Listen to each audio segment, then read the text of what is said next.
Hi everyone, welcome to another Gamedev Cast podcast. Thank you very much for listening. Today we have something very special for you in store. I'm joined by Thomas Pottie. Hi Thomas. Hello Matt. So Thomas is, yes, thank you. Thomas is a user interface designer at Larian Studios who recently released Divinity Original Sin and before that Dragon Commander. And I'm also joined by Dr. Dmitri Williams. Hi Dmitri. Hi guys, how you doing? So Dmitri is the CEO and founder of Ninja Metrics, but I'll let him do the talking about what Ninja Metrics is about and about the topic for today. Our topic is social value. So take it away. Thanks. So in addition to being a corporate shill and the head of a company, I'm also a professor at the University of Southern California. So I'm maybe a little unusual in that my background is in research, and I made a career out of studying games and gamers. I grew up as a player. I always loved the industry, and I actually convinced universities to pay me to do this stuff, so I got away with it. And I got involved with data and player psychology. And so the stuff that we do at Ninja is all spin out research from our labs. So we did a lot of research on social networks and big data and why players do what they do. And that led us to the concept of social value. And we thought it was cool enough that we should build it into a product that game developers could take advantage of. And it's really just because I like this industry. When you hear about it, you'll be like, why games? But I just thought that'd be the most fun place to try it out. So briefly, social value is the idea that players can impact each other and that you can measure it. So I may play a lot, but if my play causes you to play even more, then that's a quantity that we should be able to measure in terms of time or dollars. Or maybe I play a lot, but it's really other people who are driving me, in which case those hours, that money, that whatever should be sort of credited to another person. So in the end, it's kind of the ability to break down someone's activity, whether it's spending or time, between the amount that's driven by the game and the amount that's driven by the other people, and to know which people. So you've got some people with lots of social value, and some people with very little, or the reverse, which we call influenceability. And when you can break this down, there's some pretty big implications for game design, for user acquisition, for monetization, and for retention, for thinking about people the right way, targeting the right way, having the right tools, and thinking about all this and how it fits in a development organization, knowing that you've got some realities around budget and structure and departments and groups asking and dealing with different questions. So lots of ways we could take this as we spell it out. Yes. So it does seem like people who behave in ways that influence a lot of people by interacting with those people and trying to make them not really to make them spend money, but to make them participate in certain activities that will eventually have them end up with spending money. It does seem like social value, their social value is impacted by that kind of behavior. Is that correct? Yeah, basically. It's a factor of people's personalities, of the mechanics of the game, and how the game sort of encourages people to behave. So you can imagine in some social systems, it's much more one person speaking and lots of people listening. Yes. As opposed to other games, it's much more democratic and egalitarian. And then you've got some mechanics where players are forced to need and join with each other, and others where they're kept apart. So if you're playing a single person, bubble shooter title, and the only thing social about it is that you post your score to Facebook, it's not going to have a lot of social value. It's not going to have a lot of impact. It will have some. It's never zero. But that will pale in comparison to, say, the mechanics of an MMO, where people by design are tightly required to need each other in a complementary fashion, with tank, damage dealer, support, etc. And then everything in between. So what that means is when we measure social value, we see different percentages and rates and distributions based on the kind of game, the kind of culture, and the kind of mechanics that are in it, from a lot to a little. Yes. So it seems like the systems put in place by the developers to enhance and facilitate social behavior in games greatly impacts the way that people can influence other people by just facilitating that kind of communication. Yeah, that's right. And the upshot of this is it proves when and how much community matters. I know community management at a lot of game shops is sort of an also ran. It's a budget item that's looked at as an expense rather than a profit center. And when you have these tools in place, you can really see how much it matters, and it becomes a benchmark. So you could see if community is really contributing to the bottom line, and if month over month or period over period it's getting better or worse. And so, the person who's really had no clout inside the organization and was managing a community can now say, hey, look, I'm, part of something that's contributing to, 25% of the bottom line, and that's up from 23% last month. And so it's, measuring these things matters in a big way. You really see if it's a mountain or a molehill. Right. So Thomas, I actually know that you're actually a very fervent blogger.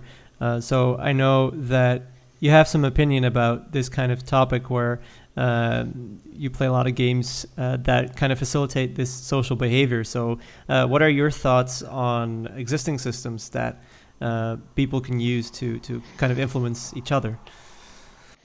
Well, I haven't thought out the science behind it, but I have played a bunch of free-to-play MMOs and, basically multiplayer games. Chief of which recently was War Thunder, which is a World War II aerial combat simulator, and it's free-to-play, but it has, as you talked about, the whale concept that one player spends a lot of money on the game and funds the studio that makes it. But the thing is, concerning communities, usually get the idea that the sort of free-to-play games and in competitive multiplayer, there's a big chance for toxicity between players.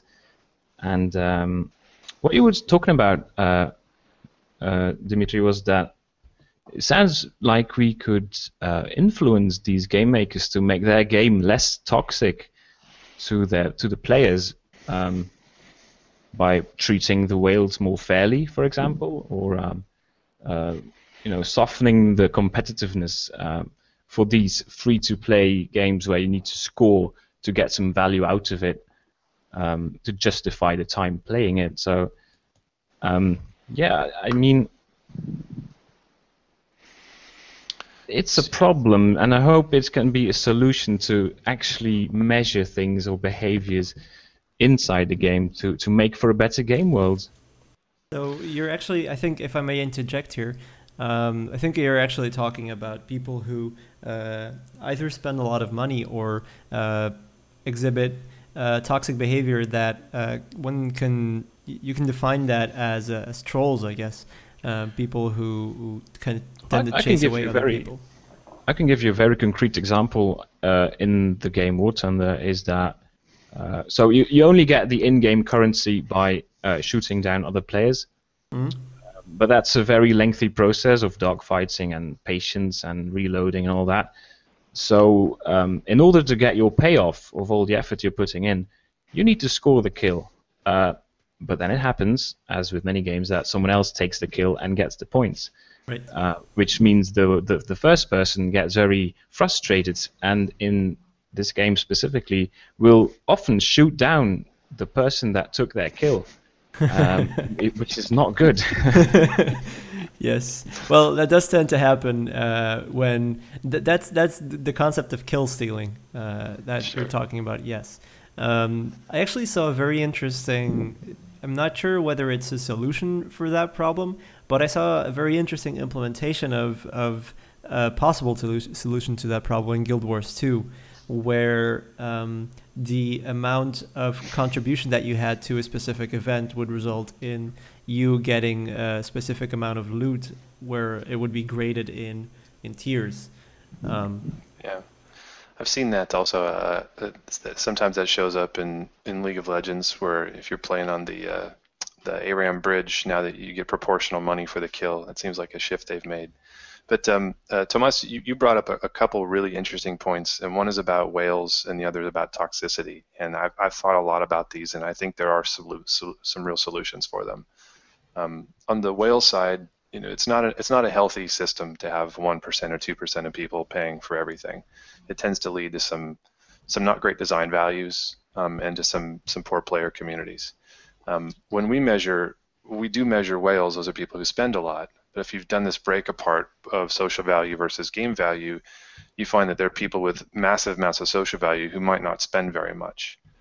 We call them social whales.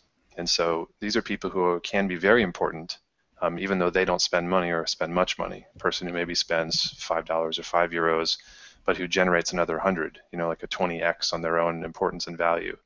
So when you recognize those people and you start catering to them as opposed to just the big spenders, you're going to create a more positive social ecosystem because you're supporting the people who actually build community.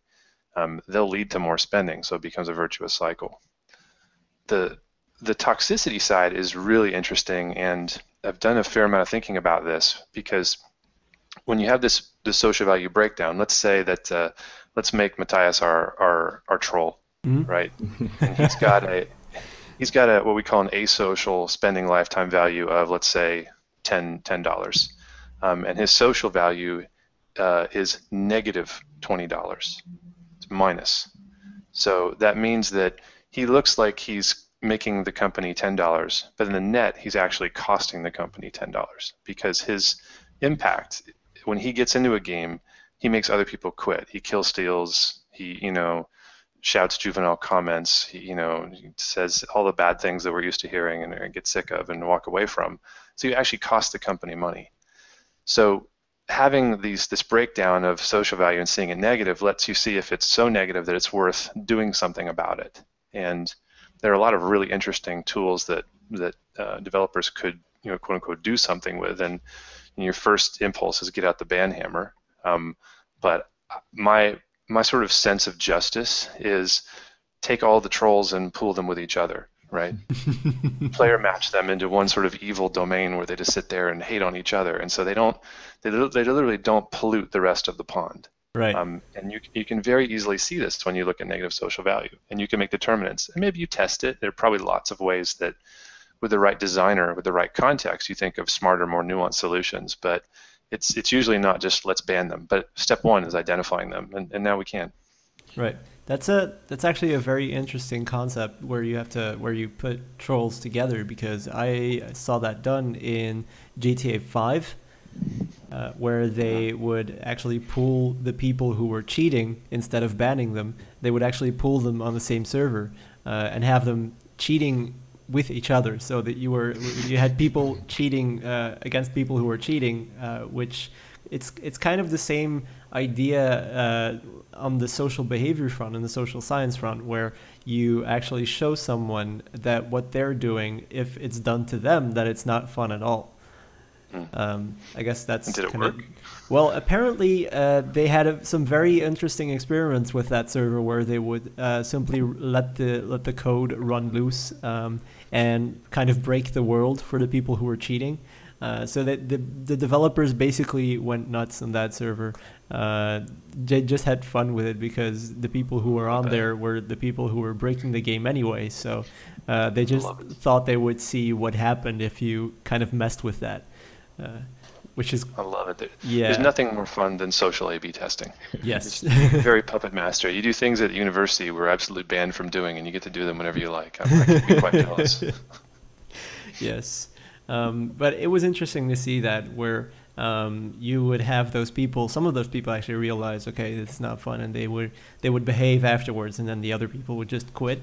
And even then you still have, as you say, the net result is that you have positive social value, because you're getting rid of the people who are costing you money, but you're getting rid of them in a way that isn't a shotgun for the way that I'm saying shotgun is by trying to hurt trolls, you might end up hurting the people who are actually earning you money. Right. Yeah. Right.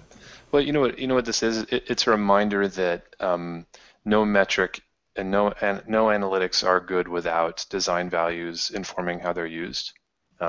Yes. I think decisions without data are dumb. I think the use of data without context is equally dumb. And I can give you lots of cool charts and graphs, but as a developer, you know how it fits in the game, and you know that you can't just do more of that or less of this and you're going to make more money, because you're going to break the game and the culture and piss people off. So it always takes some art to go with the science. Yes. That's probably one of the greatest things about the implementation in interactive software is you can combine those two. You can combine a very dry field of very statistical science and just combine it with the art form of games. So that does tend to yield some interesting results. And I actually want to bring up one example.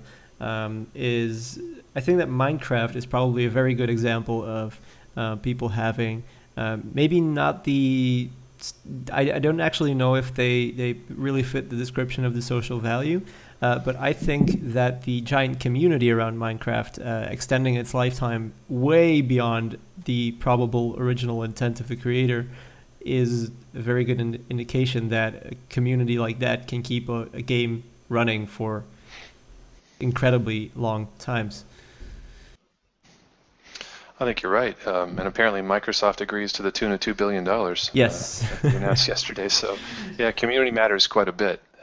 It's tough to measure in a meta community where most of the interactions are happening, via YouTube and mods and whatnot. If it's straight up Minecraft, you could really do it. But if you recall, one of the things I said at the beginning was social value can be measured in terms of time, also, not just money. Mm-hmm. So it could be that you're going to play for 6 hours a month. But you're going to drive your friends to play another 15 hours a month total. And so for subscription-based games, that matters. And for games like Minecraft, whether it's subscription via Realm or just you bought it once, that's going to drive the community forward. So it is a positive thing. It's not always just about dollars. Right. That also kind of changes the perception of the community around the game from the outside, where you have. I think that MOBAs are actually a very good example of this, where the level of the barrier of entry has been a very difficult thing to get rid of for games such as Dota and League of Legends, where MOBAs are traditionally known for a very hostile community. Mm-hmm. That kind of goes back to that example that Thomas gave with War Thunder, is games like that where, and I guess that's also comparable to World of Tanks, where you have very giant communities where you have a lot of very diverse people who tend to hold to different ethics, and if you get matched with them, then the game can be very daunting, and you might quickly tire of it because you happen to be pooled with the kind of people that the developer might not want in there.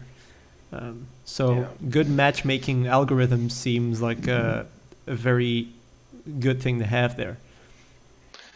Yeah, so we've thought recently about the idea of when social value is generic versus specific. And there's a term used in accounting called fungibility. It's how much something can be exchanged easily for something else. And your social value might be very specific to your 5 friends, but maybe Tomas's social value is generalizable and would work with anybody. Maybe you're a ringleader for your buddies from college, but he's just friendly. And so if we could determine which people were, locked into a particular neighborhood group of friends and which could really be substituted in and out of any group and would make other people have a good playing experience, that could be great for matchmaking, and that could be especially helpful for, churn retention efforts. When you have, say, a very influenceable player who we see as a high risk of leaving, you wouldn't put them with Mattias because he's specific to his 5 friends, but you would put them with Thomas, who is just a friendly guy and tends to keep people around. Right. He has a high social value. So different flavors of social value. That's something we'd like to do next and help people with matchmaking. It's a bit down the road. We've got to really let developers wrap their heads around step 1, but that's where I'd like to take it. Well, it seems like Valve is already taking steps to in that direction with Dota 2, which has the commendation system where you can commend people for being friendly, being whether or not they taught you something during the match, whether or not they were unfriendly. You can also report them for that kind of behavior. But that kind of creates an environment where gathering commendations. You actually see a lot of people asking for commendations, but they also actually work for them. So the general practice, which isn't correct, is that people ask for commendations after playing well, but you see that the commendations are actually only being given when those people are the leaders they profess themselves to be.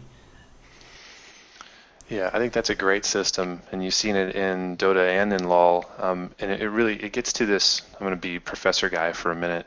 There's a guy named Lawrence Lessig who talks about, people will essentially behave according to the rules you give them, that the structure will predict their conduct.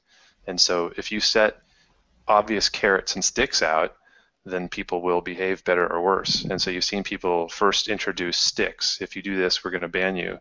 But then realize, hey, maybe we need the other side of the sword as well, that we need to also introduce carrots to give them a positive feedback loop. And it's relatively early in the testing cycle of these things, but I think the results from the MOBA community are pretty, they're pretty positive, that a thoughtful developer, a thoughtful community manager with some social science background and some stats to back it up, you really can make a material difference on the community, which in turn makes you more money. So it's not just some, artsy-fartsy academic idea. There's a real bottom line to this. Right. In addition to, making the world suck less is a pretty good goal too. It seems like Valve is a prime example of this, because with a game like Team Fortress 2, they've really made it so that people have to play together, and they do play together. Like, if you, a good example would be the medic and the heavy, who have to, together they become this unstoppable force.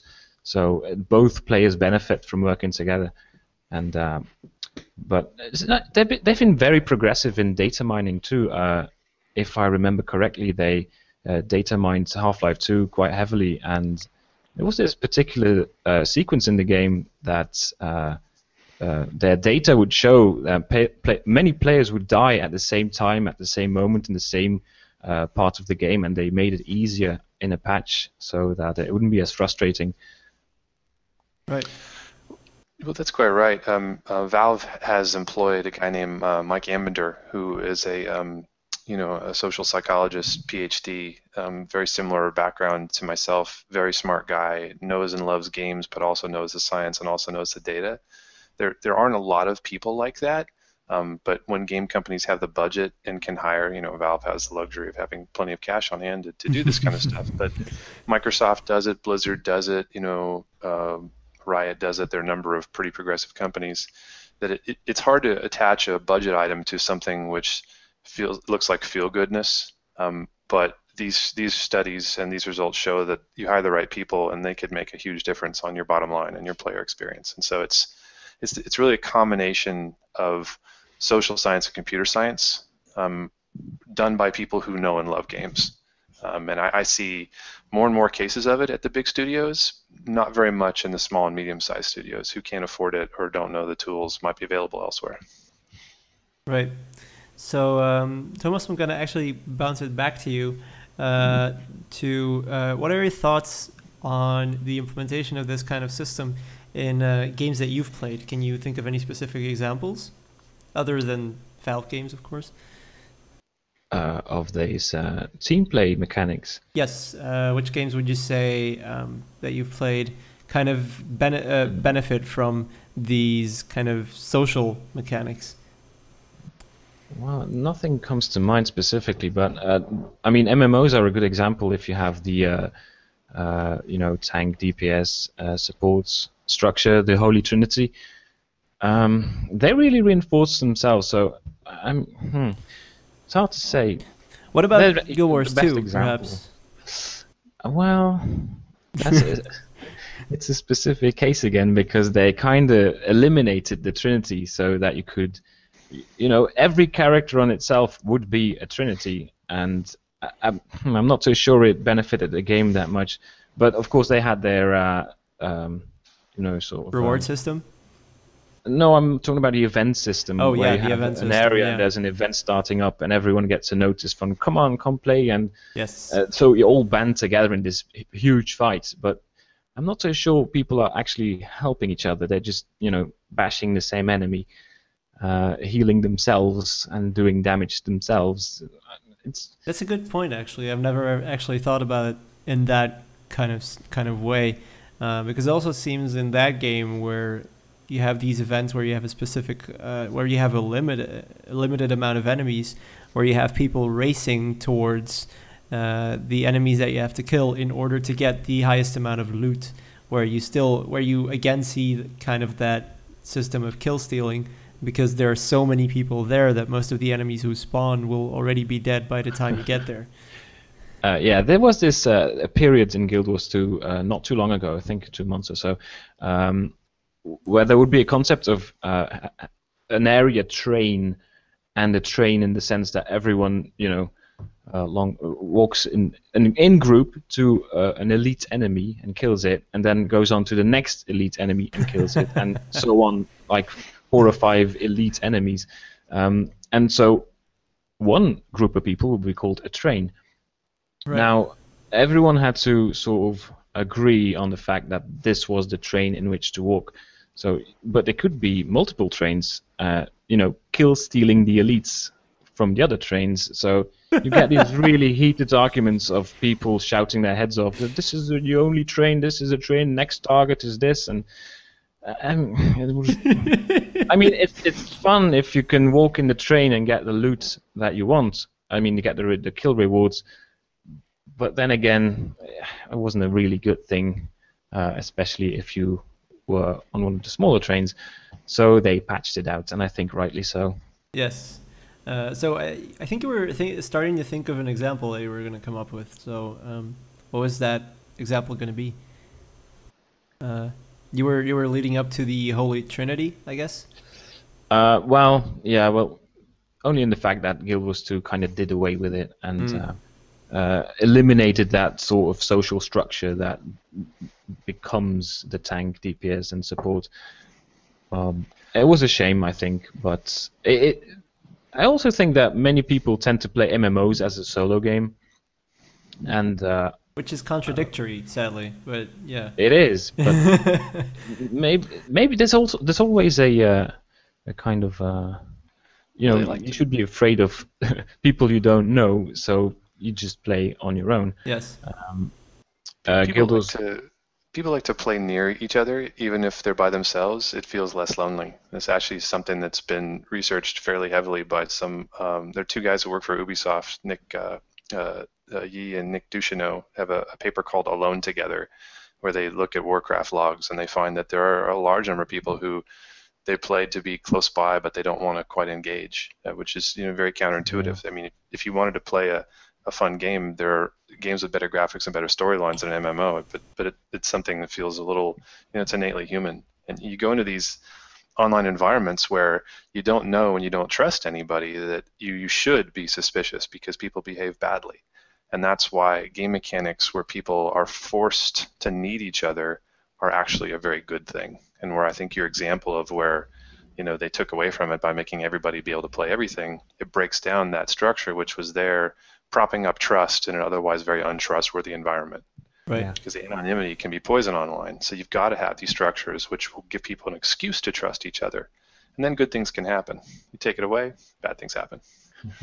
I would actually argue there that Dark Souls 2, with its very limited multiplayer capability, would actually kind of demonstrate a more social behavior than Guild Wars 2 offered. Because even though you couldn't talk to each other in that game, you were still able to very rudimentally use very crude communications.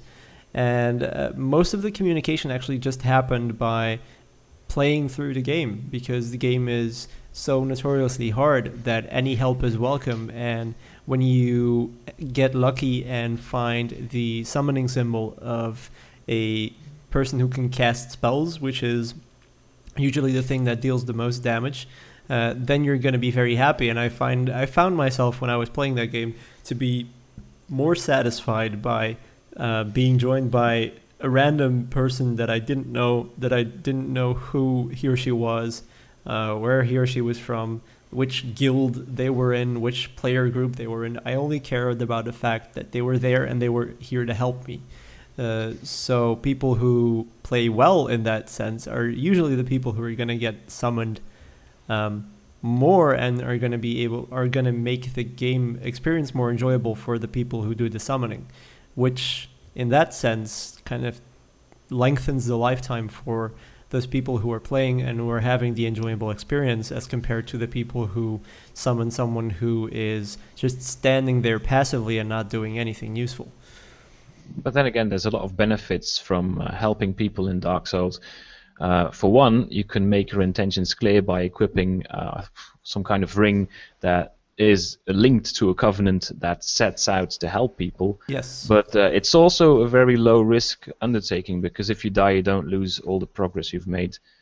You just get, summoned back to your own world, which is a really feeble penalty. Which is actually a system that's actually, you're basically defining a system that the developers put in place to encourage people to help each other, which yes. I applaud very much so.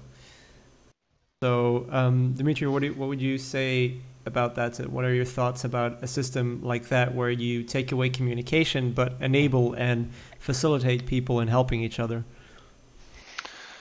Well, so you've got a theory about what's going to lead to more social value, whether that's in terms of play or dollars. I agree with your theory, and the way to test it is you would A/B test it with two different modes, and you would see if the total amount of play or the total amount of dollars spent went up or down, and if the components for the asocial and the social part went up or down. And that'd be the clean answer to the question. I mean, you ask a scientist like me, I do experiments, what I think doesn't matter. What matters are the data, and you test it right out. I'd wager a bet that you guys are absolutely right, but I want to see a graph. Right. So that's what I built to answer these things rather than to guess. Right.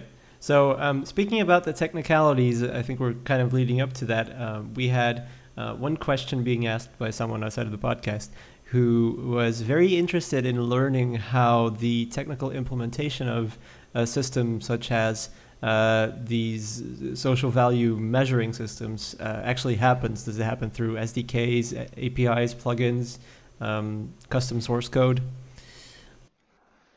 Sure. So our system, Katana, is implemented very similarly to the way others do. We're all sort of analytics companies. We all collect very similar data. The only difference is what we do with it and the algorithms and the science behind it. And some of us are more or less flexible in the different paths that we give developers. As far as we know, we've given as many paths as are possible, in that we have SDKs for people to put in the client, and we've got libraries for all the different platforms that are out there. We also have APIs if they want to go server side rather than client side. We allow the server to send stuff live as it happens, or in differential log dumps on some interval basis that they like. And then where they're sending it to, all this stuff could either be local or remote to us up in the cloud. So it winds up really being any flavor that makes sense for the client app. People on a mobile device versus a PC will think about it differently. Different companies have different thoughts around data security and DevOps. And so we just try to put every flavor possible out there. And also, one of the things that we run into is that developers, they're like, God damn, not another SDK, not another this, not another that. Because it's not, a system like this isn't Flurry. You're not going to start up in 15 minutes. It's going to take a week to integrate it. You're going to have to put the hooks in the right place. And the more hooks you put in, the more you're going to get out of it. We've seen people do it in as few as 3 days, but others will stretch it out, test it, and do it slowly over like a 2-week period. And anybody who tells you their system's going to be up and running in an hour, you shouldn't trust them.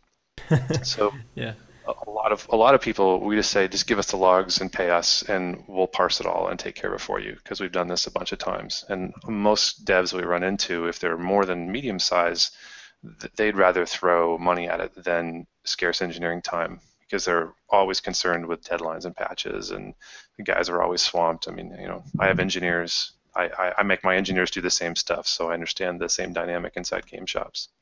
Right. So it seems like you run into a lot of things where you have big companies are trying to mine a lot of data and try to get as much value out of it as possible. But one of the things kind of leading back to that topic of whales there is one of the things that you see a lot of in mobile gaming and in Facebook games, if some people wouldn't actually call those games, but whatever. you see, in those games you see that they're very specifically catered to whales. So it seems like they do their own data mining, and they kind of draw their own conclusions, and then they design for those whales in the future. But would you say that I've actually not seen a lot of examples in the mobile gaming market and in the handheld gaming market where you have games that are catered toward these gamers with a high amount of social value. Or I can't think of any examples, at least. No, and I'd be surprised if you did, because honestly, most of the world doesn't know this is possible. I mean, our stuff's only been out for a few months, and it's not well publicized, and why would you even think to try that? You go with what works, which is let's maximize the 2% or 1% of my population. If you don't know that person over there is the one who's driving and generating the money, why would you treat them differently? Right. So the data haven't been in the feedback loop for this to happen. But I see social value accounting for anywhere between 5 and 75% of revenue across about the genres. We've looked at about 15 titles now, and we have an MMO in our portfolio that it's about 75% of their money comes from this rather than their game. And then we have single player, standalone, casual, social, mobile games where it can be down as low as 5. Then you see it for most games being 20 to 30% or so. It's a big chunk of money, and it has been completely invisible to them. So when you make it less visible and the CFO sees it and the marketing department sees it, things change. Right. And then there's a budget line reason to not just think of everybody mindlessly as whales. And to be honest, even though it's self-serving for me to say this, I don't think it's all that healthy to just cater to whales, because a lot of times these are people with serious psychological problems, and it's just not a healthy way to run an industry, to just find people with issues and take as much money from them as possible. Well, aside from that, I would also argue that you're kind of distancing yourself from the largest part of the market, because you're going at them with these very high prices, where I guess the most obvious example that I can think of is Dungeon Siege on the mobile,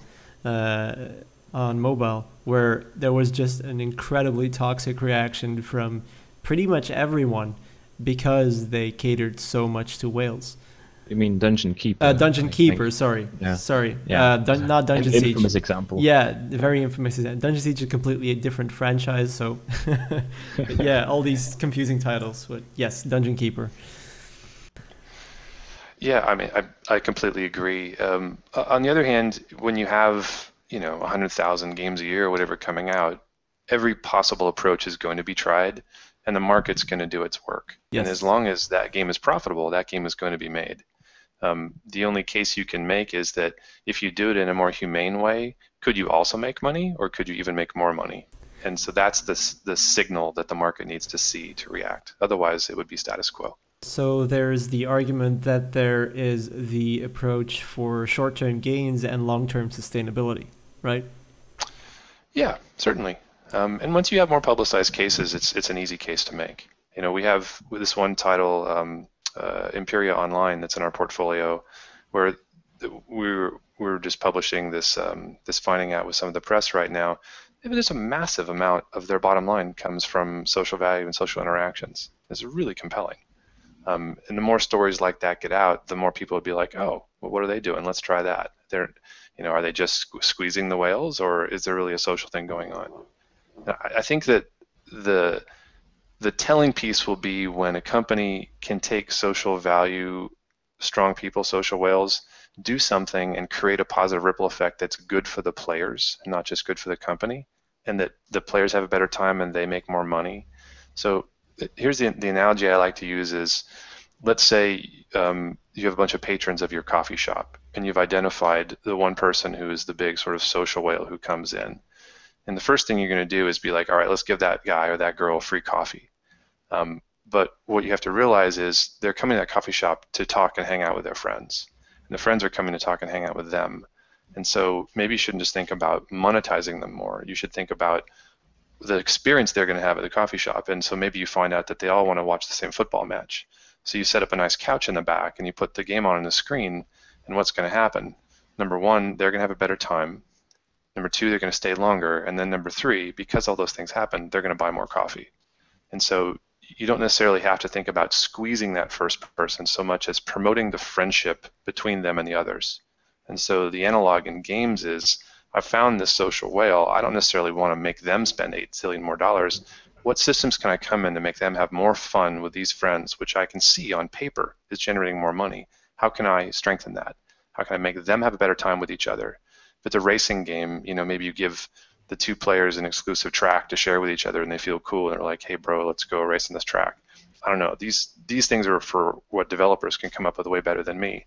But the idea is thinking about the relationship between the players rather than thinking about my relationship as a developer and how I can squeeze that guy.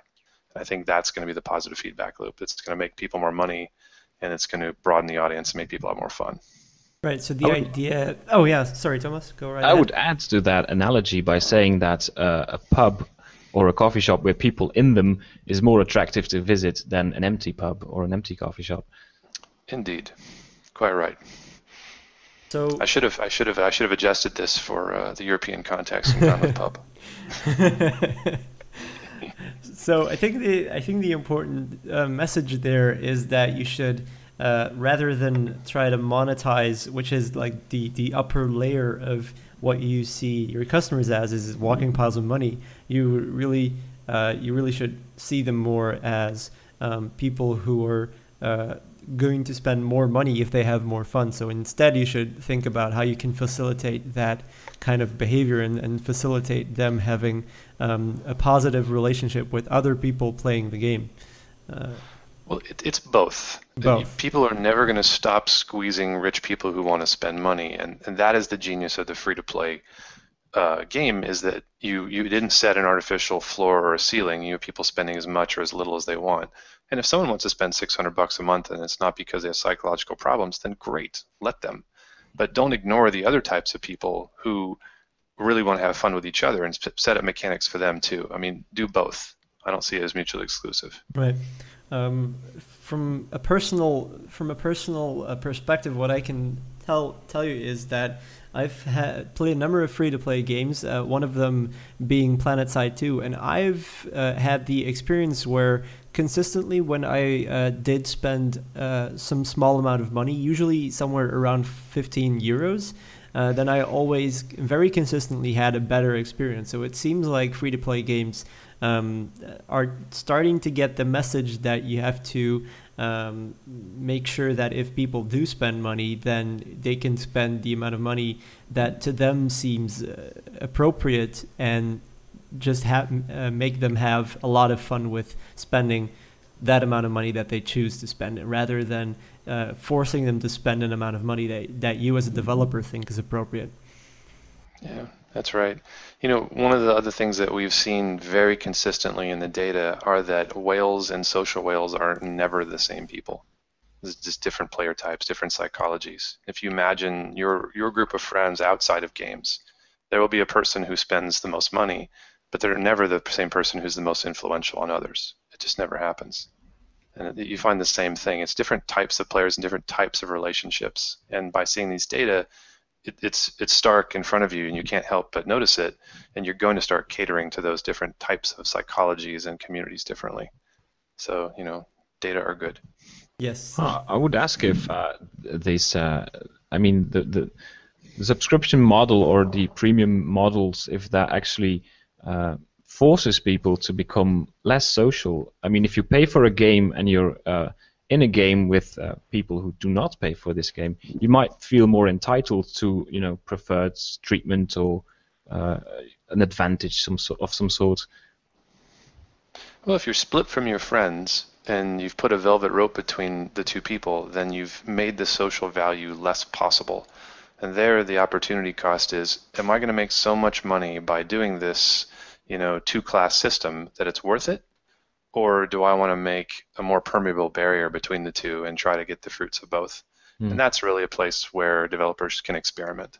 And that's where you run A/B tests. Because when you run A/B tests with social value, you see the split. You'll see, did I make more money overall with version A versus version B? And when I did I make more because the whale spending went way up or the social value went way up? Or did it backfire? Did I get the whales to spend $100 more, but everybody else spent $50 less, or whatever the mix may be? I think so I know. it's a good theory. I think I know a very good example of that kind of facilitating behavior from the development side is where we have seen that Sony has made it possible to share your games for a very short time. Like you can have your friends play the games that you own, but only for an hour to make sure that like whether or not they enjoy the game, and then they can decide to buy it or not. But I think that's the kind of behavior from the development side, or at least from the publisher side in this case, where you can where you're facilitating that kind of behavior and trying to make it easier for the social whales to be the person that is influencing other people to buy a product.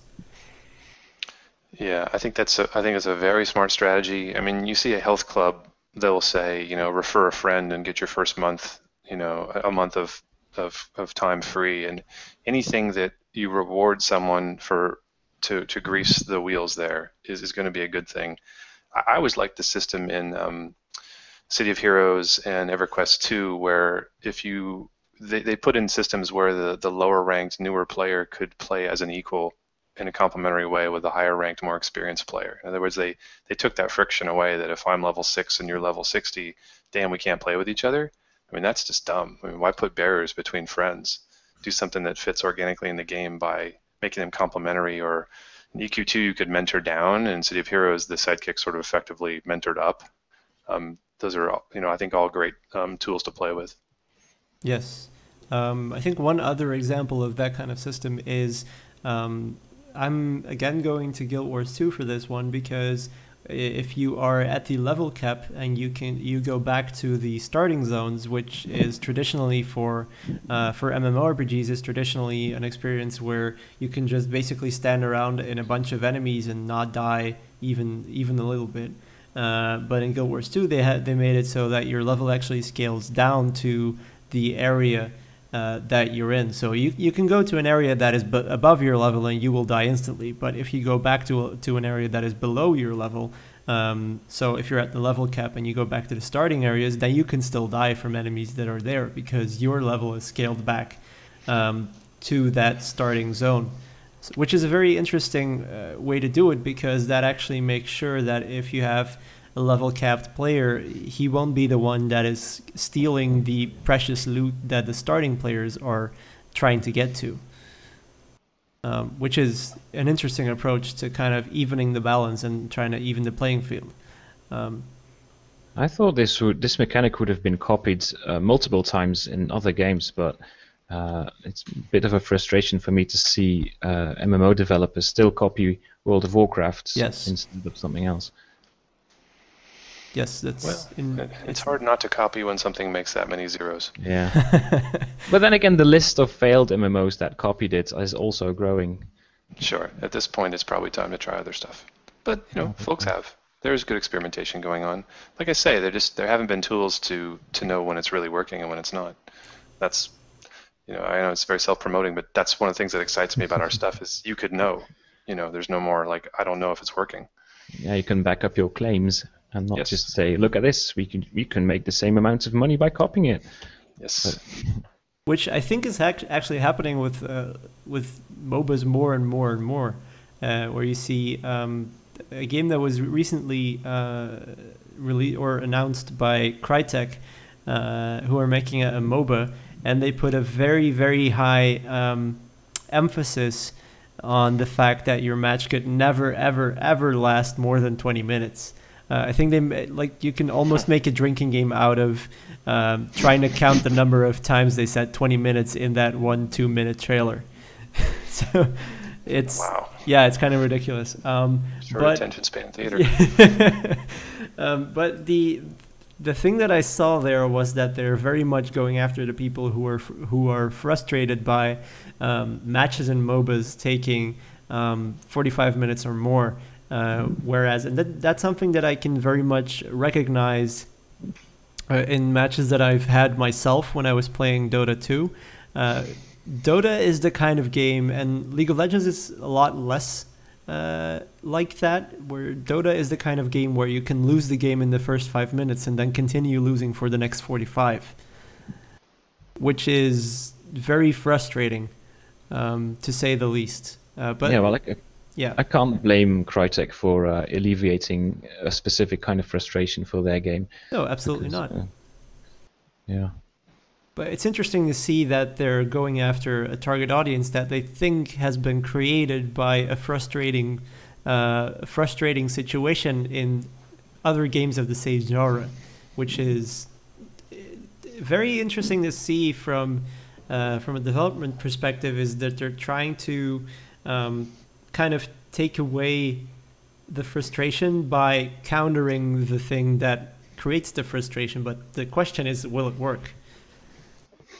So it's hard to know beforehand, and as you say, Dmitri, it's like you have to see the statistics before you can know whether it will work or not. So like the numbers speak the truth, but you can't see the numbers without the game actually existing. So true story, and it's tough to beta.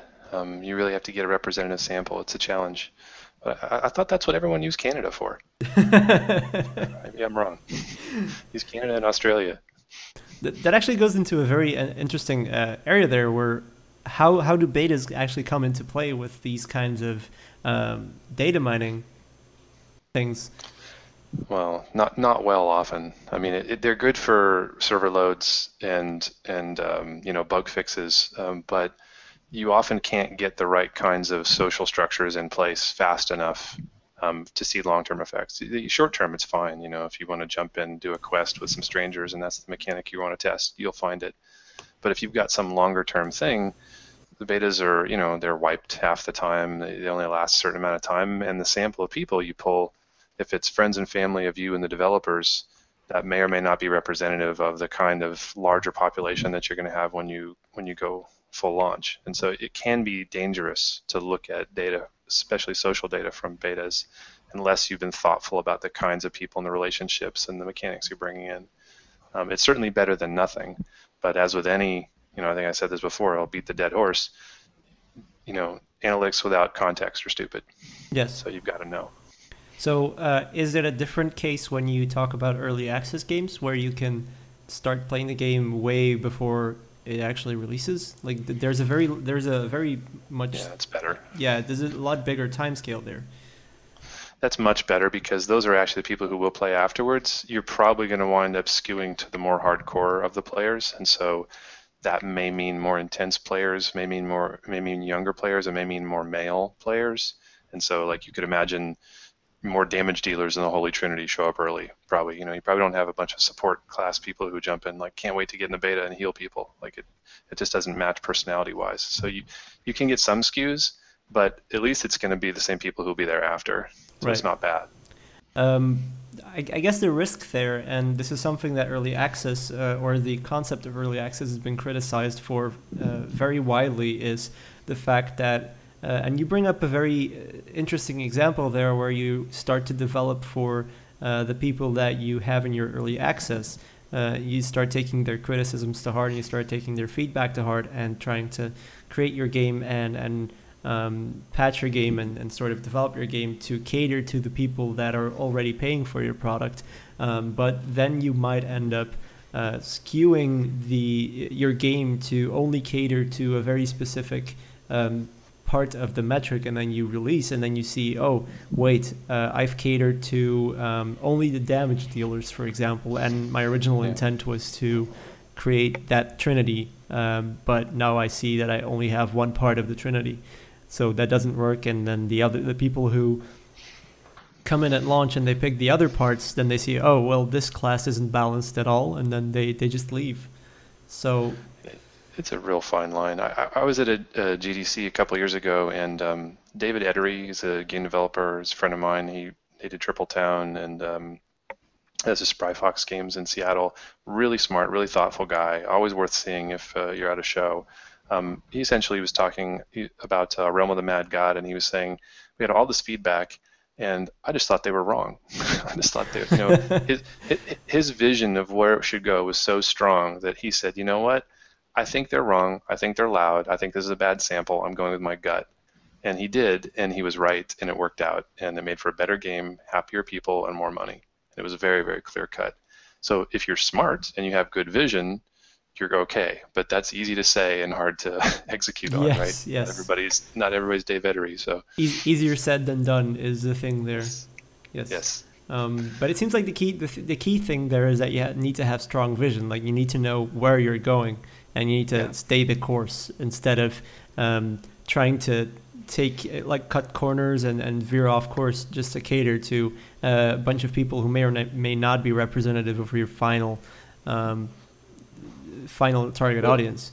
Well, you know what? This goes back to what I said at the beginning. We don't really care that much about speech. We care about actions. Yes. So I like metrics. I don't like forum posts because you always have a sampling issue. I mean, who are these people? These are angry people who post. So. Yes. It's your trolls and your really passionate people. Don't ignore them. But when you do an experiment, it's proof that the phenomenon exists. It's not proof the phenomenon is common. And so that's what forum posts are. Yes, now I know this opinion exists. How common is it? If it's 1% or 80%, boy, you better be careful. Yes. I guess that's indeed the big difference. Like, there's one guy complaining about something, and then you fix that problem, and suddenly 80% of your players are complaining about the fix. That's right. Yeah. Representative sampling, I'm afraid, is the only way out. Yes, exactly. Right. So I think that we've kind of come to some very good conclusions here. I certainly have learned a lot about social behavior. So we're coming up on just under an hour. So I think it's a good time to round off, unless someone has something to add. Thomas, if you want to say something before we start. Yeah, I'd like to say that Divinity Original Sin is a really good game. It's got really cool players as well. We got our own whales. We got our very important Kickstarter backers, which we're very thankful for. They are important. Yeah, that's... Yeah, go ahead. The only bit that I want to toss in is that we didn't speak at all about user acquisition, which is not near and dear to most developers' hearts, but is a dominating issue on the business side for most folks. Mm-hmm. And the tools there are getting much, much better to know where someone came from. And so when you can start to tie in-game behaviors to the traffic sources, you can do cool things. You can see ROI. And when you can do that socially, you can start to tie back where these social whales came from and how you can get more of them. And that's an area that's been very, very good for us and very interesting to our clients. So that's my one little pitch tout of something that we're working very hard on. So just to kind of give a specific example of that, are you talking, when you talk about user acquisition, are you talking about things such as the tracking of traffic from, let's say, a PewDiePie video where he suddenly drives 100,000 sales for a game because he uploaded a video of it? Is that the kind of acquisition you're talking about? Well, for most folks, it's usually an ad source, but anytime you can know where someone came from, if it came from there or it came from a clickable link or a video ad or some ad publisher or whatever, it's a source, right? And you want to know where your players are coming from. And so, of course, you want to know where the players who spend are coming from, because maybe those 100,000 PewDiePie folks, maybe they wind up having an ARPU double that of the ad you put in Google or wherever. Yeah. And so if you can start looking qualitatively at the type of source and whether it was worth it and how much it cost you, if anything, then you can make much smarter decisions, because maybe some kinds of appeals or sources are bringing in different types of players socially or not. And maybe it brings in a bunch of whales and great, but maybe this one brings in a bunch of social whales and even better. So just, again, more data. This is all becoming possible to measure and see and then react to. But it hasn't been possible. Even like a year ago, you couldn't do this. Right. So you're talking about taking that one step further and not only facilitating the social whales, but facilitating the acquisition of social whales. Absolutely. Yeah. Or at least being smart about knowing where they came from so that you could try to do it in an intelligent, guided way the next time. Because you do it by accident. You shine some sunlight on it and find out, wow, when we said it this way, we brought in this kind of person. Or we're not moving the needle at all, and it doesn't matter. Whatever, just let the data tell the story. So that's almost a situation in bug fixing where you're trying to reproduce a specific test case, which is interesting. Mm-hmm. Right. Yeah, I think that's a good point to round off here. We're coming up on an hour, so that's a good length for a podcast. Yeah, if no one has anything to add, I'm going to round things off. No? That was great. Okay. Thank you very much for having me. Yeah, so I would like to thank everyone for listening, and Dmitri and Thomas, thank you very much for joining and pitching in. So if you want to know more about social value, please visit Ninjametrics website. What was it again, Dmitri? It's the creatively titled ninjametrics.com. Ninjametrics.com. There you have it. And if you want to see what Divinity Original Sin is and what Dragon Commander is, you can buy it on Steam. Divinity Original Sin was actually in the #1 spot for top sellers for quite a while. So I'm pretty sure that if you're into games that you've seen it before. Also, good old games and Larian Vault. If you want more information, go to divinityoriginalsin.com. or Larian.com, visit the forums, leave a very positive message, not toxic. Yeah, that's about it. I've got a blog, by the way. Yes, you can plug it here, it's fine. Bone Snack, and follow me on Twitter /Thomas Pottie. And yeah, that's about it. Yeah, so the blog was bonesnack. What was it? Blogspots. Yeah, so bonesnack.blogspot.com. I can actually recommend it. I've read a number of blog posts there, and it's very interesting to read. Oh, thank you. Very long, but very interesting. So yeah, thank you everyone for listening. Please tune in next time, and thank you for listening to the Gamedev Cast. If you want to hear more about our podcast, if you want to hear more podcasts by us, please go to thegamedevcast.com. If you want to leave a message there, please don't hesitate to leave a comment. And you can also always send us an email at contact@thegamedevcast.com if you want to suggest a topic for another podcast, or if you want to be a guest yourself. So thank you very much for listening, and see you next time. Bye. Bye.